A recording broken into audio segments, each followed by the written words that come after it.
Bonjour à tous, aujourd'hui on va travailler les séries de fonctions avec un exercice très complet. Donc on considère S de x, pour x strictement positif, c'est la somme de 0 à l'infini de moins 1 puissance n sur n factoriel x puissance, enfin x plus n. On rappellera le développement en série entière de l'exponentielle ici. Et donc on va montrer que S est défini de classe C1, sans de variation. On va montrer une égalité ici et des équivalents en plus infini et moins l'infini. Pour montrer tout d'abord que S est défini, critère spécial des séries alternées, on considère donc la somme ici des moins 1 puissance n à n avec n, donc qui sera 1 sur n factoriel x plus n, d'accord, qui est bien défini pour tout n, puisque ici, on a x qui est strictement positif, donc an est bien défini pour tout n appartenant à grand N. Ensuite, an, c'est bien décroissant par rapport à n, d'accord. On a du n factoriel et du x plus n au-dessous, donc n est décroissante. On a bien une suite an, donc aussi an est supérieur ou égal à 0, même strictement. Donc on a bien une suite de réels positifs décroissante, an. Elle tend bien vers 0, limite de n, c'est 0, quand n tend vers plus infini. Et donc, eh bien, la série des moins 1 puissance n, elle converge. D'accord? Donc, S de x est bien défini pour tout x strictement positif. Et on utilisera d'ailleurs les autres parties de ce critère spécial. On peut majorer le reste. Rn en valeur absolue plus petit ou égal à n plus 1. Et aussi important, le reste est du signe de moins 1 puissance n plus 1. Donc, on continue. Pour la classe C1, alors on va donc introduire, soit Fn, donc qui a x associe moins 1 puissance n, n factoriel x plus n, fonction de x, donc elle est bien définie, définie et dérivable, on va mettre directement, elle est C1 même, sur R plus étoile, C1 sur R plus étoile. Alors, pour montrer qu'on peut dériver S, il va falloir aller regarder la série des Fn'. Donc je calcule la dérivée. Alors ici, c'est très simple à calculer. Donc on a du U sur V. Alors même encore mieux, on a une constante O, pardon, c'est du 1 sur U. Donc, alors il y a un moins, on va dériver du 1 sur X plus N. Donc il y a un moins qui apparaît, que je vais mettre dans le moins 1 puissance N. Donc j'ai moins 1 puissance N plus 1 sur N factoriel X plus N au carré. C'est très simple à dériver. Maintenant, on va regarder ici la norme infinie de Fn'. On va montrer que ça converge normalement pour avoir la convergence uniforme et donc pour pouvoir utiliser la propriété qui permet de dériver les séries. Donc je vais prendre la valeur absolue tout d'abord de Fn' de x. On rappelle, x, il est strictement positif. Valeur absolue donc de la dérivée de Fn, c'est donc 1 sur n factoriel x plus n au carré. On a un petit souci ici parce que pour n égale 0, regardez ce que ça donne. On a du 1 sur, ici 0 factoriel fois 1, on a du 1 sur x carré. Donc quand on se rapproche de 0, ça tend vers plus infini. Donc il va falloir faire un petit travail sur un intervalle qui ne contient pas 0. Donc on va prendre soit a strictement positif, sur l'intervalle, donc a plus l'infini. Alors, les f valeurs absolues sont décroissantes, d'accord. Ici, valeur absolue f' de x, et donc vous voyez, évidemment décroissant. Donc ici, ça tend vers 0. Le max est atteint au départ, c'est pour ça qu'on se place sur un intervalle qui ne contient pas 0. Donc là, on a du 1 sur n factoriel a plus n au carré. Et donc, sur a plus l'infini avec a strictement positif, ça veut dire que la norme infinie donc, de mes dérivés, c'est donc 1 sur n factoriel a plus n au carré. Ici, on a un équivalent en plus l'infini pour n, pour être très clair, on a un équivalent qui est donc du n factoriel n carré. Donc on a convergence, ça veut dire que la somme, hein, ici, des normes absolues, elles convergent. Hein. Donc, ça veut dire que sur a plus l'infini, avec a strictement positif, eh bien, donc la somme des fn', elle converge normalement. Converge normalement sur tous les intervalles du type a plus l'infini avec a strictement positif et a fermé en a. On applique maintenant eh bien, le théorème du cours. Hein. On a somme des fn qui convergent simplement sur 0 plus l'infini. Pour tout n, les fn sont C1 sur le même ensemble. La somme des fn' converge uniformément, ou normalement ici sur tout segment de 0 plus l'infini, eh bien, ça implique que eh bien, la somme des fn est C1. D'accord. Et la dérivée S', c'est la somme des dérivées, donc des sommes des fn'. Voilà. Donc on a bien montré que S est définie de classe C1 sur R plus étoile. Sans variation maintenant de S. Alors d'après la propriété, hein, pour tout x donc strictement positif, S' de x, c'est donc la somme pour n égale 0 à plus l'infini des f donc n' de x, c'est-à-dire la somme pour n égale 0 à plus l'infini des moins 1 puissance n donc plus 1 sur n factoriel x plus n au carré. Là, devant nous, une nouvelle série alternée, donc je réapplique le critère spécial. Alors, ici, mon reste, donc, à l'ordre grand N, c'est somme de grand N plus 1 à l'infini des moins 1 puissance n plus 1 sur n factoriel x plus n au carré. À n, ici, c'est à nouveau à n, 1 sur n factoriel x plus n au carré. D'après le critère, on a ceci. Donc, en valeur absolue, le reste est inférieur ou égal à son premier terme. Donc, a grand N plus 1. Et si je l'applique en 0, pour grand N égale 0, c'est-à-dire que le reste à l'ordre 0 est donc plus petit que A1. D'accord. Et R0 est du signe donc de son premier terme, c'est-à-dire ici, si je prends ici grand N égale 0, d'accord, et bien ici j'aurai du signe donc positif, du signe donc de moins 1 au carré. Donc c'est positif. On a ensuite, je rappelle que A0 est supérieur ou égal à 1, la suite à n elle est décroissante, et là on en déduit quelque chose d'intéressant, parce que A1 est supérieur ou égal donc à valeur absolue de R0. Mais comme R0 est positif, on l'a déjà dit, et on enlève valeur absolue, on a donc R0 moins A0 qui est négatif. Alors, pourquoi j'écris ça? Parce que regardez, si je regarde S' de x pour x strictement positif, c'est donc son premier terme, moins A0, qui vaut moins 1 sur x carré, je vous le dis. Il suffit de remplacer n par 0.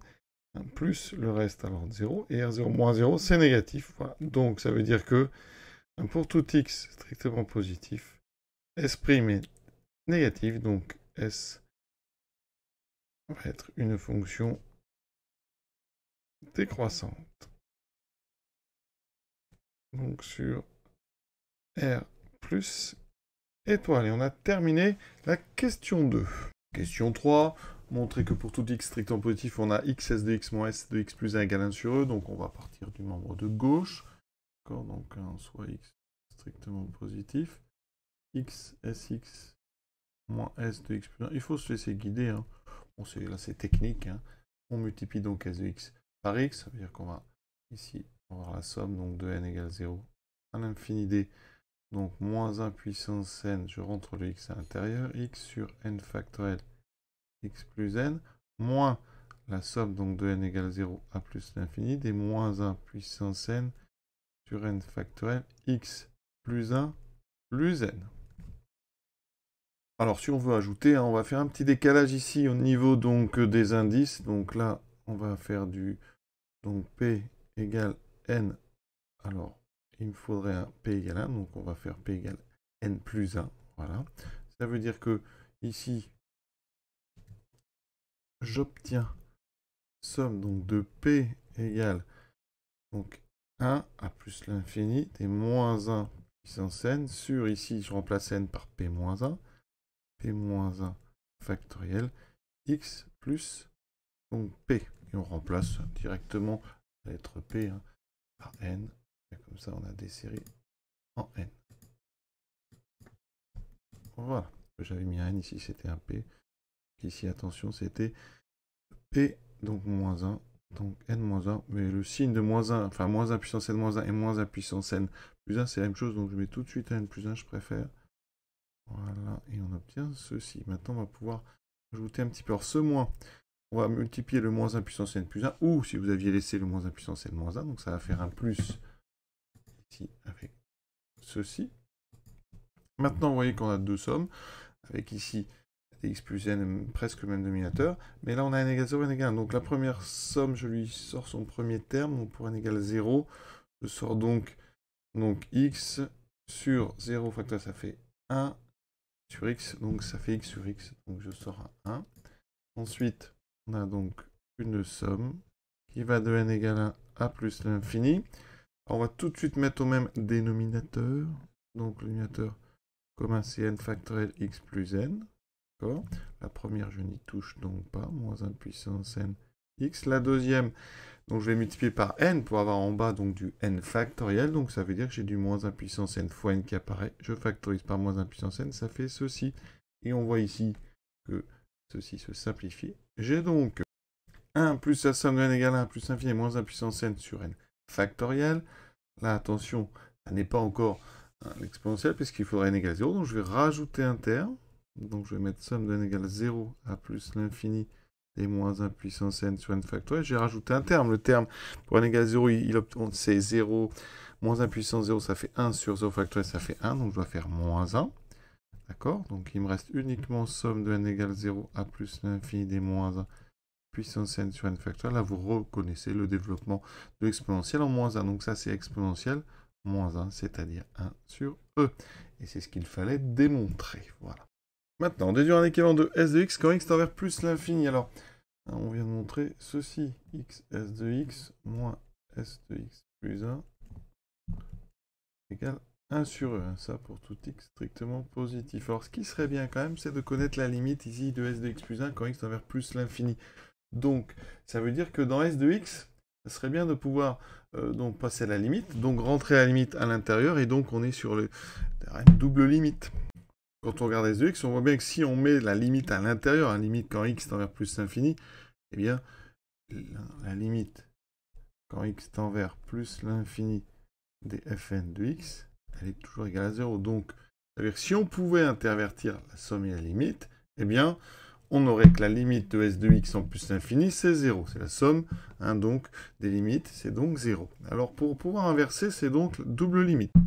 On doit donc, à la fin, montrer que la somme des fn converge uniformément sur l'intervalle qui contiennent plus l'infini, donc sur dA plus l'infini avec A strictement positif.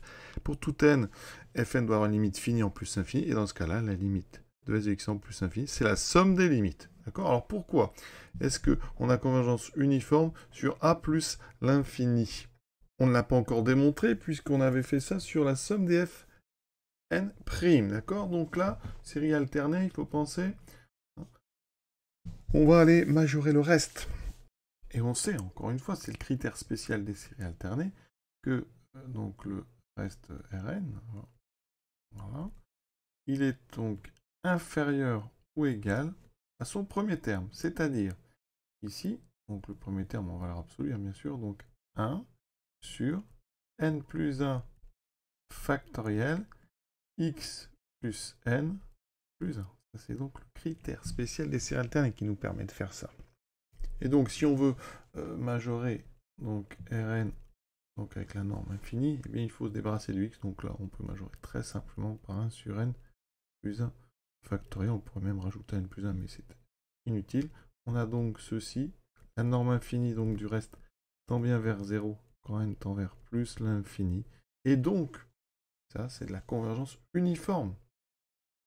Et on peut donc utiliser notre théorème, fameux théorème des doubles limites. La série donc de fonctions converge uniformément sur donc A plus l'infini. Ici, on va montrer ça sur 0 plus l'infini. Il faut juste que ça contienne plus l'infini. Pour tout n, fn a une limite finie en plus l'infini. Et donc, ici, eh bien, on peut faire l'interversion. C'est-à-dire qu'on a la somme qui est une limite, la limite, et on a interverti les deux, parce que limite de S, c'est donc limite d'une somme, et c'est la somme des limites. On a montré que les limites étaient toutes nulles, donc la limite de S de x en plus l'infini, c'est 0. Donc maintenant, on revient à notre égalité. Donc, ça veut dire que, par composition, la limite en plus l'infini de S de x plus 1, c'est aussi égal à 0. Et donc ici, regardez ce qu'on obtient. X, S de x, c'est 1 sur E plus S de x plus 1. Ça veut dire que, comme, alors je vais bien préciser, X, S de x est égal à 1 sur E plus S de x plus 1. Ça veut dire que, et ça toujours, hein, ici on est sur x strictement positif, ça veut dire que la limite quand x tend vers plus l'infini, alors ici, si vous voulez directement une limite égale à 1, vous multipliez par e, ça veut dire que la limite de ex s de x, c'est donc égal à 1. Et donc par équivalent, on a une limite non nulle, donc ça veut dire que, x fois s de x tend vers 1, ça veut dire que s de x, pardon, est équivalent quand x tend vers plus l'infini à 1 sur e multiplié par x. D'accord? Cinquième question et dernière, donner un équivalent de s de x quand x tend vers 0 plus. On va utiliser la même remarque, enfin la même propriété, celle du 3. On va aller chercher la limite donc, de s de x plus 1. Donc limite quand x tend vers 0 plus de s de x plus 1. C'est donc la limite quand x tend vers 0, quand x tend vers 1 plus de s de x. Alors combien ça vaut ça? Alors, S et C1, donc ici ça vaut S de 1. C'est donc la somme pour n égale 0 à plus l'infini des moins 1 puissance n sur donc n factoriel n plus 1. Ça donne ceci, donc un n plus 1 factoriel en bas. On va faire un petit décalage d'indice, donc je vais me ramener de n égale 1 à plus l'infini. Alors là ça fera, vous voyez, hein, je vais donc ici enlever 1, ça fera du n-1, et ici du n factoriel. Attention, il y a un moins 1. Alors le signe, enfin moins 1 puissance n moins 1, on l'a déjà dit tout à l'heure, c'est moins 1 puissance n plus 1, je peux sortir un moins, c'est donc moins la somme de n égale 1 à plus l'infini des moins 1 puissance n sur n factoriel. Alors c'est presque la série exponentielle de pour x égale moins 1, mais on a un 1 ici. Donc je vais remettre la série en 0, et je vais enlever le terme que j'ai rajouté, c'est-à-dire moins 1 puissance 0 sur 1, c'est-à-dire moins 1. Là, j'ai l'exponentielle en moins 1. J'obtiens donc moins 1 sur e moins 1, c'est-à-dire 1 moins 1 sur e. Donc ceci vaut 1 moins 1 sur e. On utilise la même remarque que tout à l'heure. Cette fois-ci, par contre, eh bien, on va faire tendre x vers 0. Donc on remarque que la limite, quand x tend vers 0 plus de 1 sur e plus s de x plus 1, et bien d'après ce qu'on vient de dire, ça fait 1 moins e plus 1 sur e, ça fait 1. Voilà. Donc, la limite, quand x tend vers 0 plus de x fois s de x, c'est donc égal à 1. Par conséquent, s de x est donc équivalent quand x tend vers 0 plus à du 1 sur x. Et ce très joli vraiment exercice est terminé. J'espère que ça vous a plu. À bientôt.